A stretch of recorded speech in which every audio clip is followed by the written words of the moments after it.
Hello, everybody. As you can see, Vicky's here on coming in with a bookshelf behind her there. Vicky is a very old friend of ours. We were not at Zen Center together, but we've known each other for a very long time. Vicky actually has been down here maybe 3 times, Vicky? Twice anyway. Yeah. And three, right. Okay, right. Yeah. And the last one was to help people make their robes. She goes down here for a day, actually. I mean, overnight, I think, and just to help with that. I have a kind of little story to tell about Vicky. She's also helped in my transmission. She was in this, and also I guess during my helped me when I was also there's a ceremony you do before you have transmission, and I believe Vicky helped me in that too. But anyway, but transmission is a ceremony that takes place at night traditionally. It's got a lot of little kind of quirky things in it. The room should be all red, and it should be in private. So Vicky and Jane were up in the city. This is where I did it in Zen Center there, and so when Mel and I went into the room, Vicky grabbed Jane and pulled her down to the kitchen, and they made cookies for us. And I remembered you making them, but Jane told me, no, I made it with Vicky. And so, yes, so we're really, really close friends. And although we don't see each other because we're far apart. And of course, COVID did something there too. But we definitely want to have you come down again, Vicky, when things are better, we're not open yet. And so that's part of it too. Anyway, so we're still waiting on Jane here. It's okay. Vicky is a fellow disciple of Mel Weitzman. I think she was before me, if I'm not mistaken. So we have a thing, and this is a kind of a joke actually, but there's a Japanese word which is called senpai. Senpai means the person who came before you. Sen means before. So therefore, I'm Vicky's. On paper, among other things, I'm Vicky's junior. Although I'm a little older than her, but by 25 years, I guess. I'm 85 now, Vicky. So I don't know how old you are, but I guess you're in your 60s. Not 70s though. Okay. So it's taking a little time to get Jane out here. So Don't worry. we'll No, I just want to apologize for my terrible lateness. Um, I've had a series of ceremonies and which have been everyday funerals, and today is a jukai and tomorrow's another funeral, and that's what it's like. And I just got overwhelmed and confused. So I was in San Francisco Zen Center's Saturday morning schedule, happily tooling along and doing that schedule. And then I realized, oh no, Chris and I have been trying to schedule this for months to support Jane and Peter. And so my heartfelt apologies. And I'm assuming that we end at noon. So I'm just going to meet you and maybe tell a story. Is that true? Ending it. Oh, we're going to. Well, it's up to you, Vicky. I mean, as far as Jane and I are concerned, But how about everybody else? How about the yeah, Sangha? we actually do have we actually have a board meeting night, don't we? Spencer, is that on? Oh yeah. Okay. But that's not until like 1 o'clock. So if people want to stay for the talk and maybe not for late I don't. service, then I fine. can't make the board meeting, so don't worry about We it. still can, huh? What I would Okay, Okay, say so cool. we're What I going Cool. to would No cancel. worries on that point. is Sorry. that if you want to go get something to eat or something to drink, or you need to use the facilities and come back, please do. And in the meantime, I'll say a few things. I Oh, good. just want to say hi. but I don't want to hold you here. You've been sitting zazen and waiting and doing these things for a long time, and it's entirely my responsibility, and my schedule of mission. And I didn't mean to disrespect you. I just was overwhelmed. So Beth, I see that you need to leave in 10 minutes, and I'm just happy No, to we see don't. you. No, we don't. I just I want don't to tell think you, I want to, hi, other people. I just want to tell you a story. Hi, Jane. Okay, yes. Hi. Hi, And thanks. who's behind you? Who was behind you just now? We have someone who's living in the house with us and taking care of Jane. And I and okay, so say hi and thank you for me. Okay. I just want to tell you a story, um, uh, because I feel like it illustrates some of the changing nature of Sangha during the pandemic and after the pandemic, post, as we exit this really intense phase of pandemic. I find that our responsibilities to the Sangha and the world are beginning to change.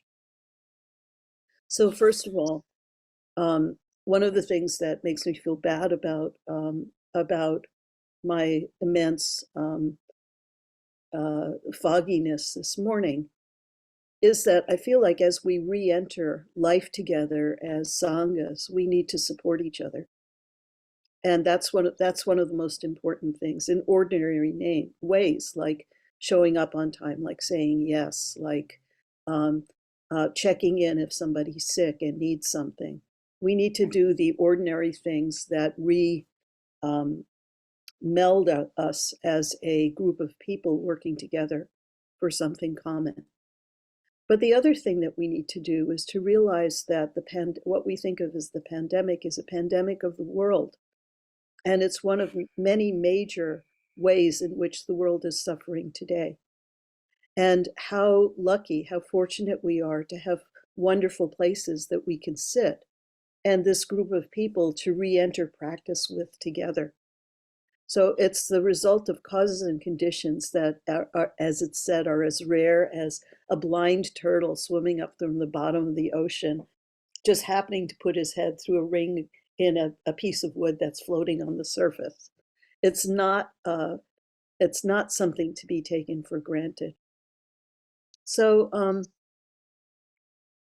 there's just so many ways in which I could illustrate this. Just one important way that I want to talk about this morning is that today at San Francisco Zen Center, we had a residence meeting just before San Francisco Zen Center's lecture. And one of the things we did in the residence meeting was to get together in groups of 3. So it was the first time since before we had to start wearing masks that we've gotten together just to talk in intimate groups like that. And the question was, how has practice changed your ability to be with people? And the things that people were talking about were the ability to actually register the presence of other people as a real and valid part of our own life and our own practice without losing our own intention and sense of presence. So people were saying things like that. But what I want to say is that then we were meant to go back into the whole group after everybody got to speak for 5 minutes. The next thing was that we were supposed to go back into the whole circle and talk about patterns that we had observed. And nobody spoke. So that was really interesting to me, because what made it safe for people to speak in groups of 3 and not feel safe talking in a group of 30 about something like how practice has impacted us? What was that about? And what I realized is that just before the part where we all met together, people talked about celebrations and mournings, which is something that we do. And I hope that people in every Sangha are kind of up on what is going well in other people's lives and what is it that we have to grieve about. I think that if we want to know each other and practice together, these are some of the things we need to know about each other. And the things that people described were pretty traumatic, pretty difficult. Someone had a friend who had just gone into hospice care. Someone else was, anyway, you get the idea that people's lives have been pretty deeply impacted by COVID, by the economic changes that happened since then, by the storms in California, and so on. And what I think has happened is that all of us are in a state of trauma, whether it's conscious or unconscious. And so our window of tolerance has decreased. And so to open up the window of tolerance, we have to actually be willing to hear each other's stories and to receive them and support each other through the changes that have occurred. I feel like, when we take refuge in three ways: single-bodied, manifested, and maintained. So the single-bodied is the world of the ultimate, and we can take refuge as an ultimate practice. The maintained is the practice of skill. We can take refuge as, suppose something bad is happening to us, we can take refuge as a way to help us through that situation in a way that benefits beings. But the manifested that I'm talking about right now is our historical body that things happen to, our historical lives, our conventional life. And I feel like in our practice prior to the pandemic and the various upswing in climate emergencies and so on, prior to that, we really tended to not talk about our manifested body so much. We tended to devalue relative truth in favor of glamorous, shining, ultimate truth, or technically dazzling, skillful truth. But I want to say that manifested truth is where our heritage is. That's where our histories and problems and issues are. And that is a realm that we practice in by developing tolerance for difference and for change. And so I want to say that the single body, the ultimate, allows us an unchanging, unshakable, and constant sense of peace that holds everything. The skillful allows us to practice and respond instead of react. But the conventional, can we hear and appreciate conventional life in conventional ways? It gives us nourishment in the practice vitamin of humility, groundedness, and basic truth and accessibility to the other people in our sphere of concern and our sphere of influence. So that's what I want to say. Have you heard someone's history today? Have you cooked? Have you, noticed your own words and just appreciate it as they are without trying to change them or turn them into something? That's what I want to bring up today. I don't have to, I can give 1,000 examples, but I'd rather open it up so that we can talk about the manifested historical body, the body in which we might experience some shame for our differences or some pride in our differences, and the body that's been kind of, it hasn't been exactly maligned as much as ignored or devalued in all our stories and teachings as a lineage interested in practicing in ways that benefit everyone. So that's what I really want to bring up. I can talk more, but I'd like to open it up because everybody has experience with this. And you may not agree. You may think I'm completely off base, or you might agree, but have some wisdom to share about this. So that's why I want to open it up. Thank you. Anybody raise your hand, please, if you say something. Yes, Donna? Is that Donna? I think so. Donna. Is yeah, that's Donna. Hi. Hi, Donna. I don't know if this is relevant, but I live in the nitty gritty. So I was hearing the sound of dishes during Zazen, and I tried to send a message. I'm not sure I sent it to the right person. And nothing changed. And I kind of said to myself, well, if you can't lick them, join them, because every dish in my house was dirty. And it was a question, do I go to Zen today or do I just do housework? And I have that question often. I mostly miss going to our Sangha meeting because I'm so behind. And I know that, in Zen, it's like just, if your dishes are dirty, wash them, so I have a conflict with that. And it felt good. I cleared my sink and, cleared what was in the sink and then sat back down, sound or no sound. And Yeah. it was something I needed to do. Yeah. And I think thank you. Thanks, Donna. That's actually a very, and I could, of course, I could respond with some, kind of highfalutin thing from Thich Nhat Hanh about washing the dishes to wash the dishes. Or, there's so many, a day of no work is a day of no eating. Or just when the bell rings, just get up and put on your robes and go to the Zendo. So I could land anywhere with this. But I want to do something different. So what I want to say is, you're an adult. You need to make choices and do what you think is right. So I can make a case. Believe me, I can make a case for any of the options you've presented. Do them, sit, whatever. I could make a case for that. And Zen teachers are supposed to make cases for different alternatives and give you instructions or feedback, or sometimes listen and not give you feedback. And there's various things we're supposed to do.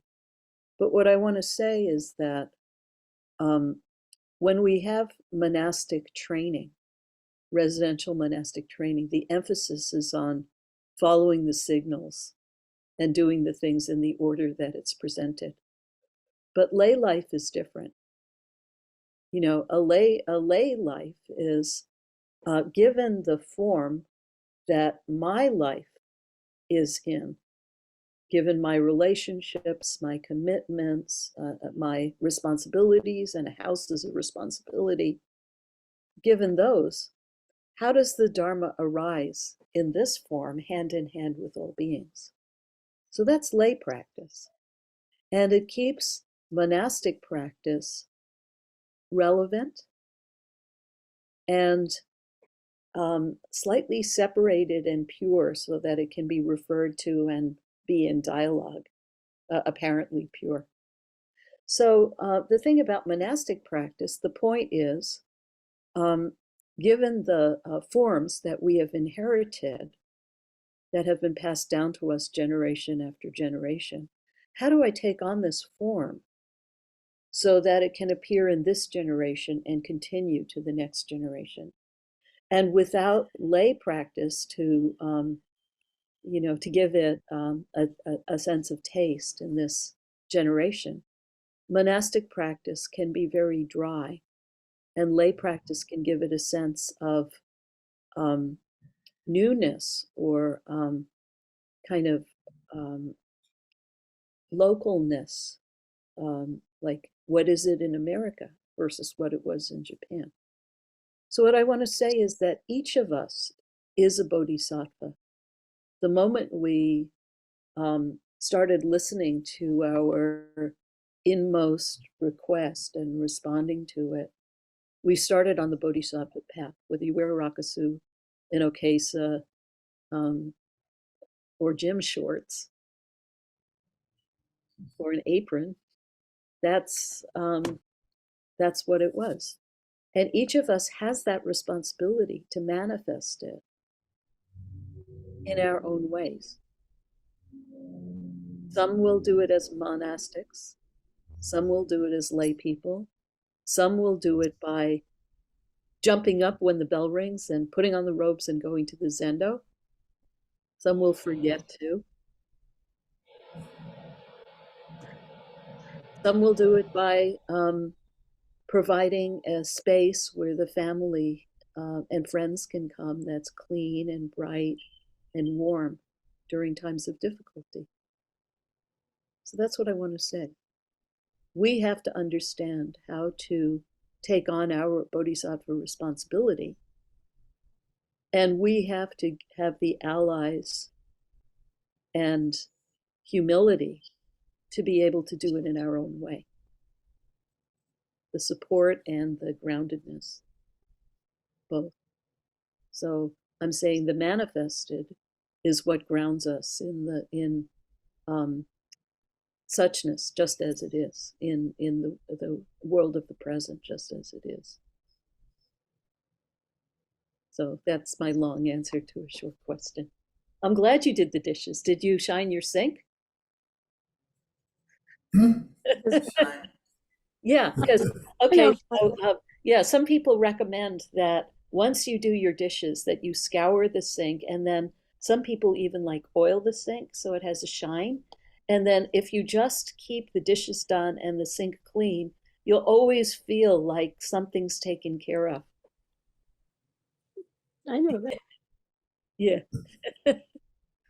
So it's, yeah, so yeah, I like this idea of keeping the dishes done and shining the sink. So there's like 2 square feet in my life that are clean.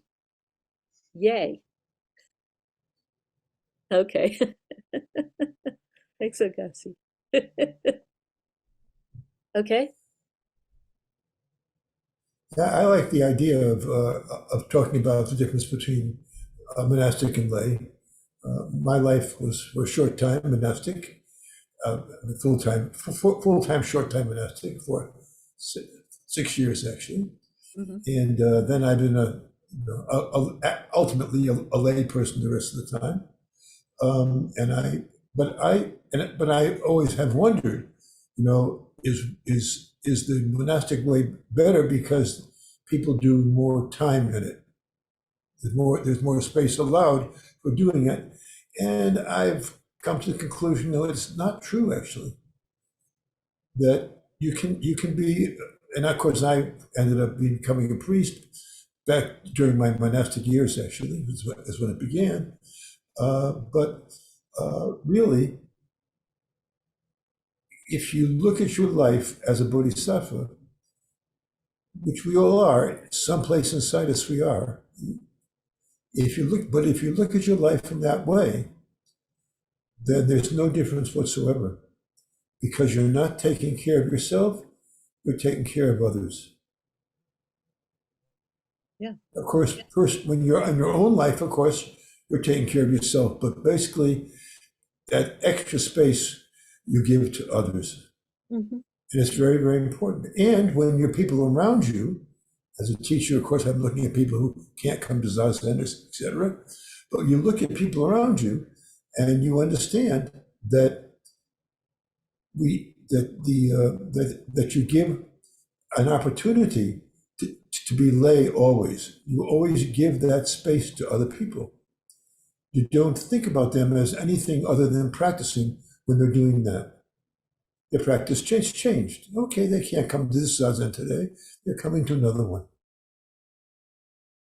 Yeah. Well, that's a mature attitude towards people's needs. Chris has a question or comment. So, Peter, the last thing that you said sort of reminded me of a story from practice period at Green Gulch. And that is, so first of all, for this practice period, which was led by Reb, I think this came up a couple times, and it seems the sense I got was that this is kind of like a common theme, but for sure he said it in a dokusan, and that was he sort of challenged me to ask myself, or to sit with the question, what is the most important thing in life for me? And so that was kind of like on my mind for a while.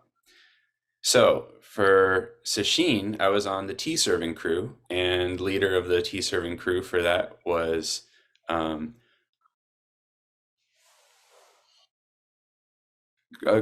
Sonia. Sorry. Oh my God.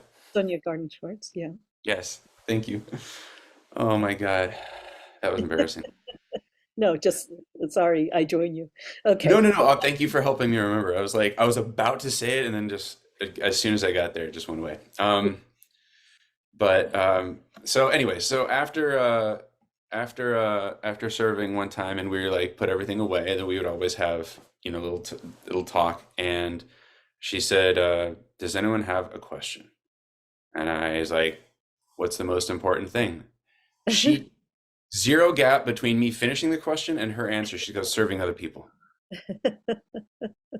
And that just went really deep. And the immediacy of it. And of course, like in hindsight, I was like, oh, well, she's probably, been asked this and answered that. She's probably had this answer for a while. But in any case, she didn't even have to think about it. It was already there. And that sort of has been, that's been a source of inspiration for a while.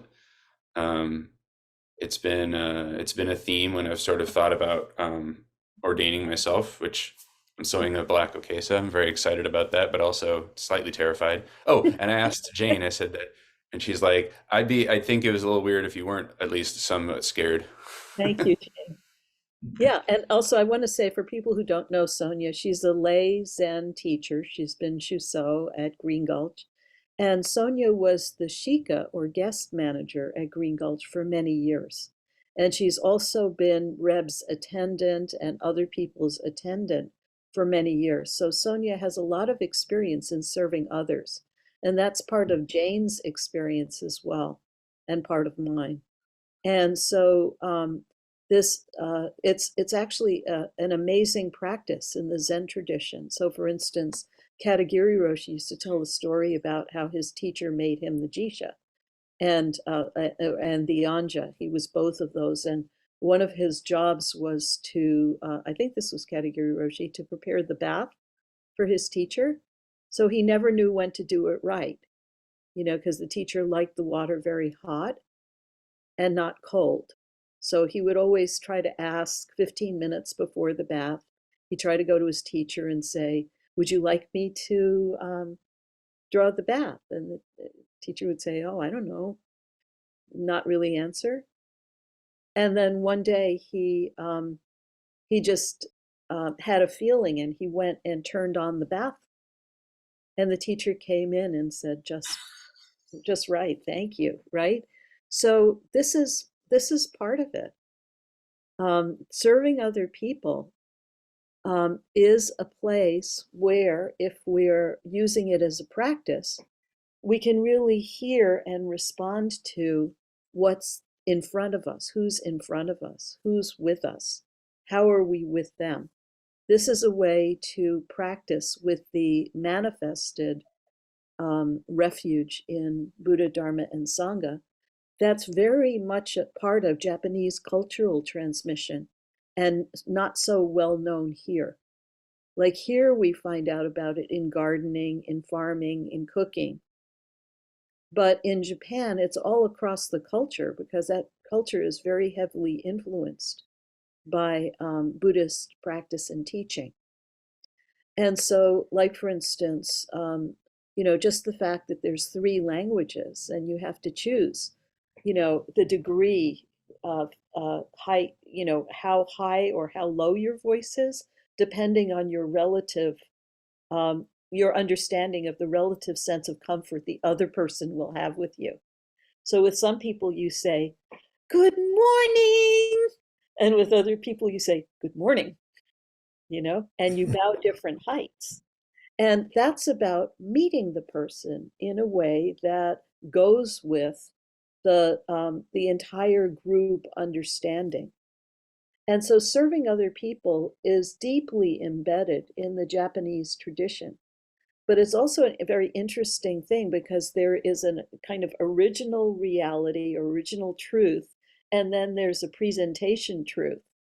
So you do the social reality is like this well-kept toy that everybody works on, much like corporate culture in the United States. So there's this construct that everybody's working on, and then the best way to understand it is that there's cultural differences and other kinds of differences in how we serve people. Like, for instance, I used to be married, and my mother-in-law would make food with meat in it, and I was a vegetarian. And she would say, "Oh, just take a little bit, it's not much." And so one time I happened to be with Aitken Roshi, who's a very firm believer in peace, and I was talking about my mother-in-law. And he said, "The animal's dead, your mother-in-law is alive." Which, The animal is dead, oh, right. Oh, your okay, got mother-in-law is it. alive. And so then the next time I took the food, anyway, that marriage didn't end up lasting, but, and so the best way to serve it was to was to end it. But you know, that's Sonia's question. Sonia's response comes from years, thousands, millions of separate interactions in which she served someone else and made them be the person, made it so that they had the conditions to manifest the teaching or awakening. So Sonia helped Reb in a way that allowed him to manifest the teaching. See what I mean? But that's Sonia's teaching. And it's just from normal life together. It's just from, oh, Tension Roshi, you wanted to reply to so and so. Can I write? Can I be your secretary, and do you just say what you want, and I'll put it together as a letter? Or Tension Roshi, here's some hot water you've been studying for a long time, whatever it is. So I used to do this with Mel. Let me just show you some photos of, let's see if I can find a little bit of a photo here. So this thing about serving others is a direct teaching of our teacher. So look, here Mel is serving Dharma transmission, serving his student he's making a staff for, and he's serving the wood. You see what I'm saying? That relationship that he has where he's seeing and hearing exactly what that piece of wood needs. You understand what I'm saying? So here is the kotsu that Mel made for me for Dharma transmission. Okay, so Mel made different sizes of kotsu for each person. See the size of mine? It goes with my size. And the shape goes with the shape of my hand. That's what my teacher did. And so here, let's see if I can find it.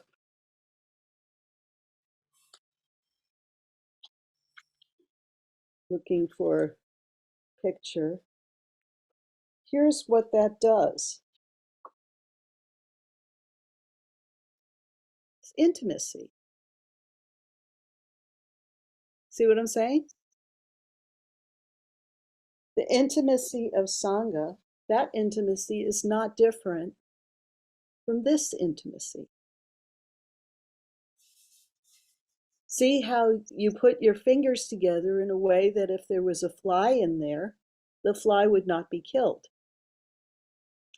And see how you put your mudra in a place on your lower belly that has energy. So you're serving how you're built. That's intimacy, right? Intimacy. And Intimacy. Mel, Hoitsu, and me, outside of Rinso and in Japan.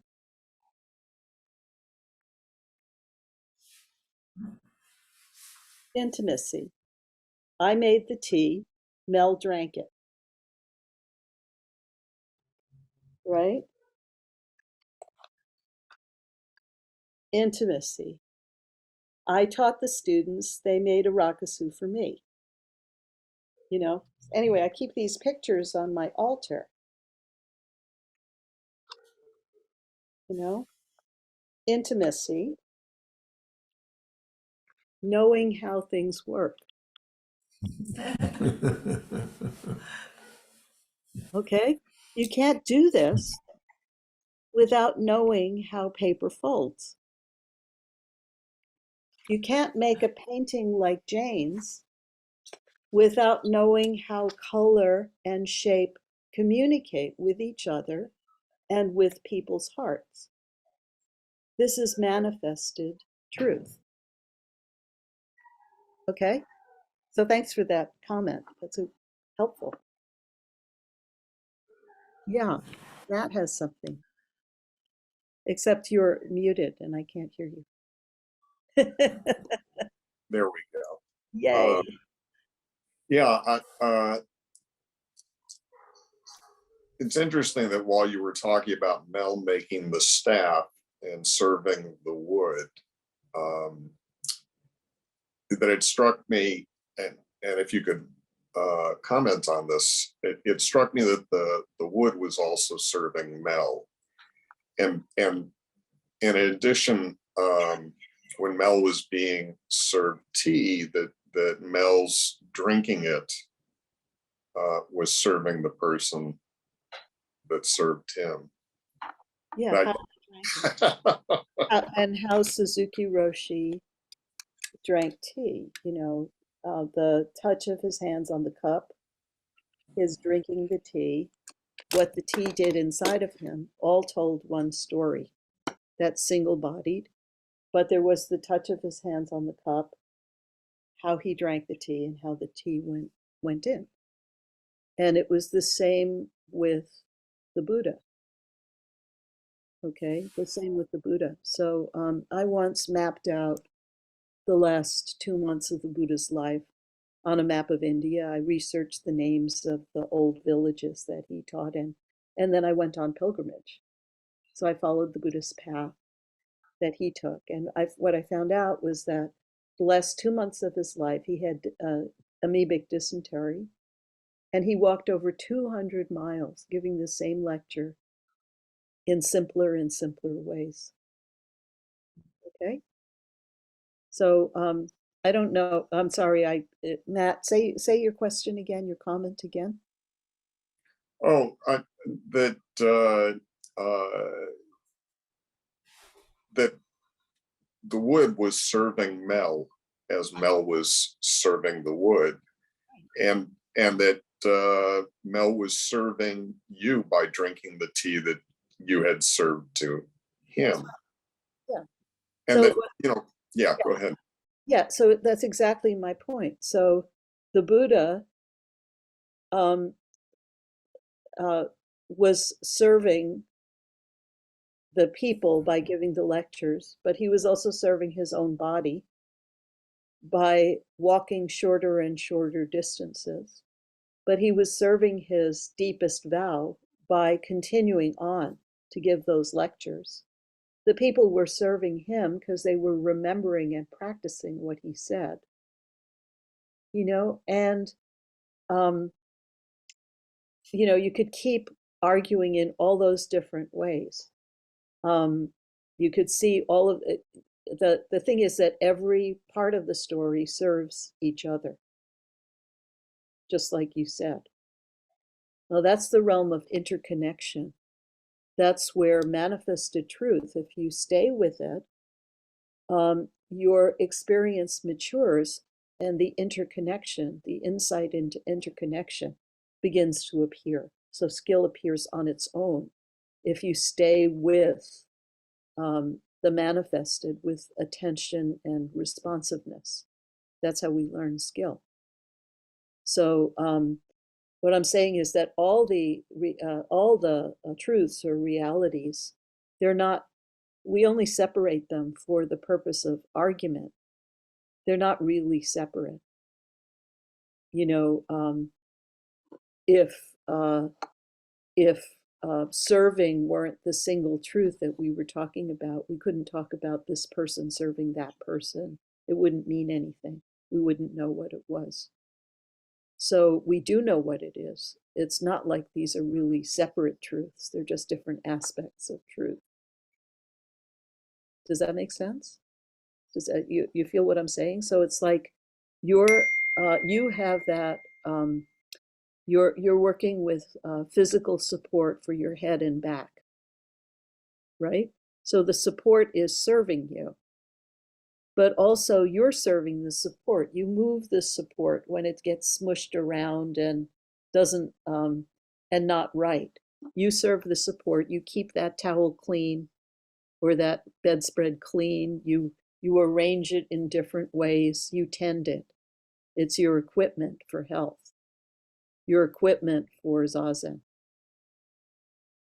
If you didn't have a sense of appropriateness or rightness, you wouldn't be able to arrange those cushions in a way that actually supported you. You wouldn't know what alignment was, but you do. You have basic health. You know what alignment is. You know when you're doing it or when you're not doing it, when you're cushioned. Mrs. Suzuki used to tell me, don't open the letters that way. The letter needs to be happy before you're opening it, while you're opening it, and after you open it. It's not just you reading the letter. Make the letter happy. So it's exactly your point. It's like how she used to wake up in the morning. So she would get up. This was after she had horrible digestive conditions when she was in her late 60s and early 70s. But so she started a new morning routine of not going to the Zendo, but instead, Donna, she would wake up and she would make a food and tea offering to Suzuki Roshi. She'd ring the bell 3 times. And then she had really long hair, like down to her hips. And she would brush it out in the courtyard at San Francisco Zen Center. And she'd go around from bush to bush and from bird to bird saying, "Ohayou gozaimasu," and, you know, and just noticing each bird and each flower. So she observed the Japanese tea year, which is the every 2 weeks there's a separate mini season, like first snow or leaves fall or chicks hatch, or and she had a separate like color scheme and flowers she would put out. She would write a haiku for it. So I asked her about this thing that she did in the courtyard every morning of serving the birds. And she just looked at me and then she said, "Those birds are my friends." Like, why wouldn't I do it?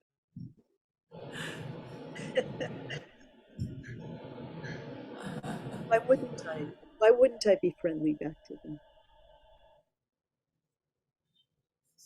So yeah.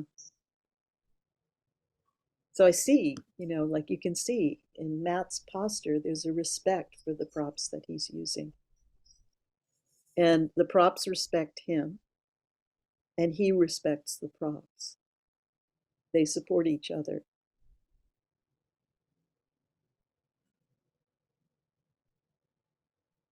So that's practice.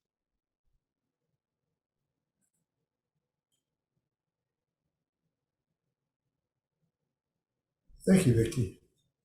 Thank you very much. Thank you. Very much. Can I say one Yeah, thing? oh, Jane.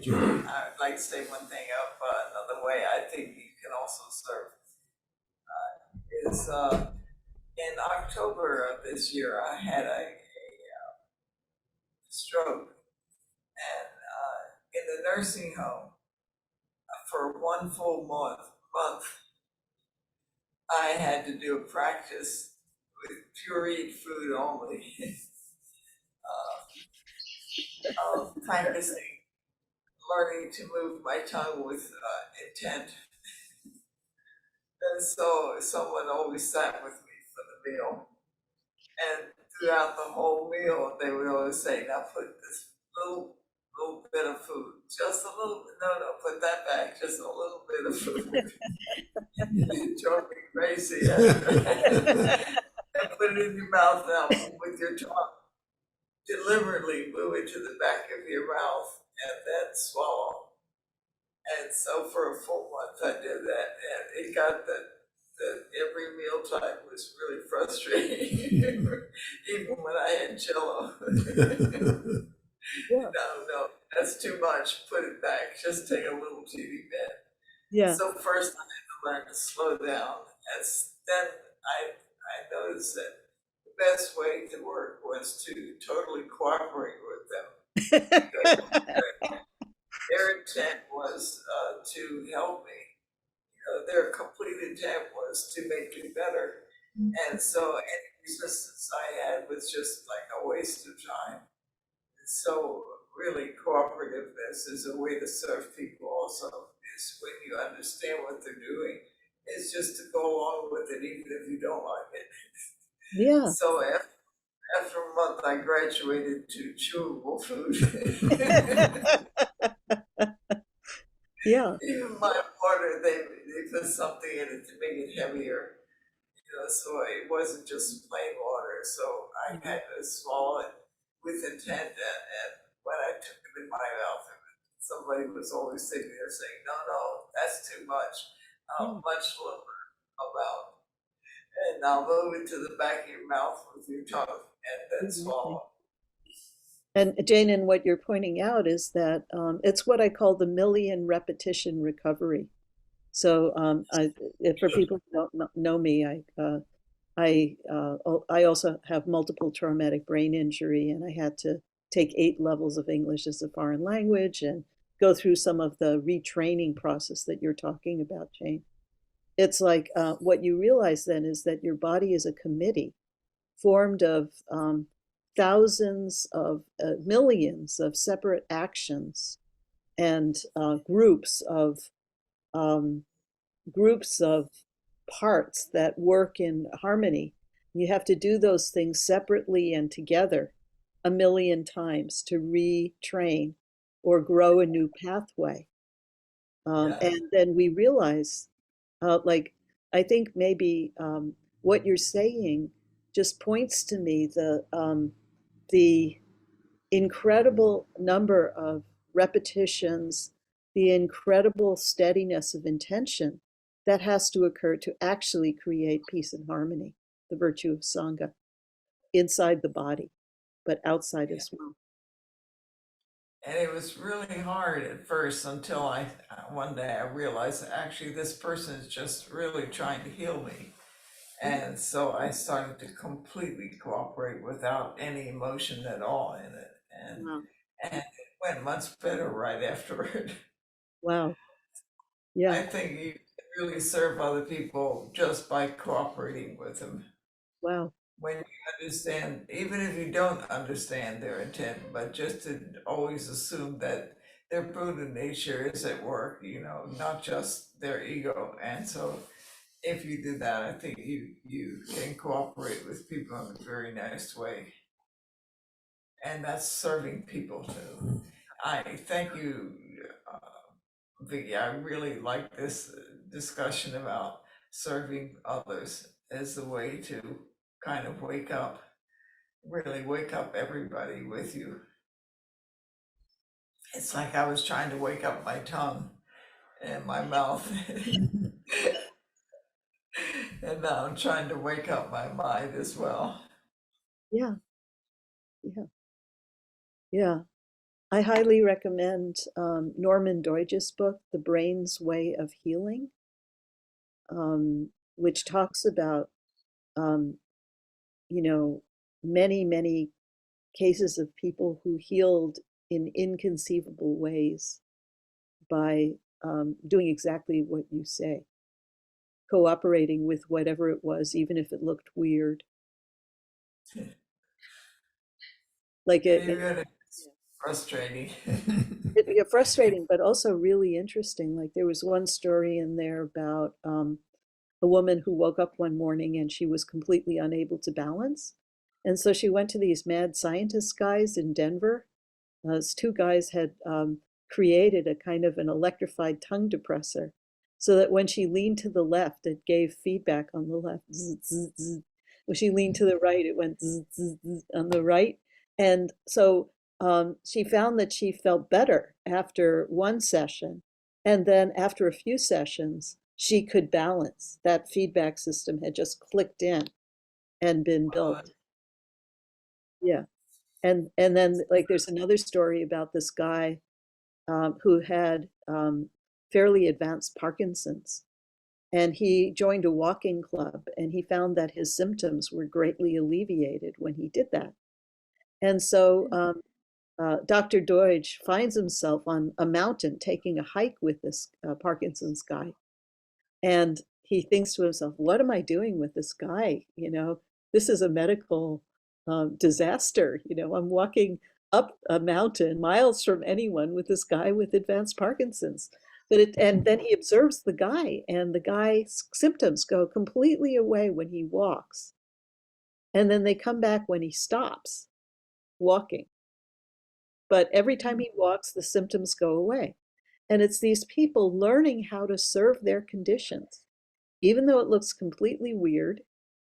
And what they did was they developed a sense of intimacy and responsiveness as it was. Anyway, check out that book, The Brain's Way of Healing. I like that phrase very much, Vicky, to serve your condition. I think that's terrific. I think her mic's turned off. No, Oh, we my heard. mic's on? Okay. No, Peter, we did hear that just now. Okay, I'm sorry. So here I have kept you like an hour beyond your actual scheduled time. And I feel like I need to apologize another 10 or 15 or 20 times for Oh, no. my brain blip. Yes. We got a little extra zazen. And to the extent that speaking with us as a guest today was a way of serving us, then it's a sort of adjusted definition of the term service. So don't chant and bow. That's okay. We can do it on our A own. really terrible service, but I'm sorry. Yeah. Okay. Thank you, Vicky. Thank you very much. This worked out very well. Yeah. Thank you Thank so you. much. I'm so happy to be Bye-bye. with you. You take care, okay? Come again soon.